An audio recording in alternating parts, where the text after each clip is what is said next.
दोस्तों से उससे आपको अहम खबर दे रहे हैं कि ताजर बरादरी का आज होने वाला एहतजाज जो कि चोरी की बढ़ती हुई वारदातों के सिलसिले में था मौखर कर दिया गया। इस सिलसिले में रहनुमाओं का क्या कहना था, आइए आपको दिखाते हैं। जिहदे विच ये गल तय थी है सुप्रीम कौंसल के चेयरमैन ख्वाजा शफीक अहमद खान खोजा साहब की मौजूदगी के अंदर कि कल यानी अज के जुहार 12:30 बजे एहतजाज हो सी,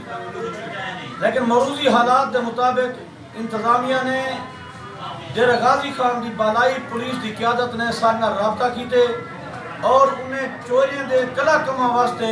सब कुछ यकीन दहानी कराई है। इस सिलसिले दे विच मोहतरम DPO साहब कल तौसे के अंदर तशरीफ की आनन, वो सारी अंजुमन ताजरान की बाडी के नाल मुलाकात करे सन। ये हुणे घंटा पहले मोहतरम SHO साहब के नाल सारे मुज़ाकरात थी गए और तय पाए कल जुम्मा के बाद ठीक 3 बजे DPO साहब नाल सारी मुलाकात थी सी और इंशाअल्लाह इन मुलाकात के बाद अंजुमन ताजरान अपने आइंदा के लाहे अमल का ऐलान करे सी। और से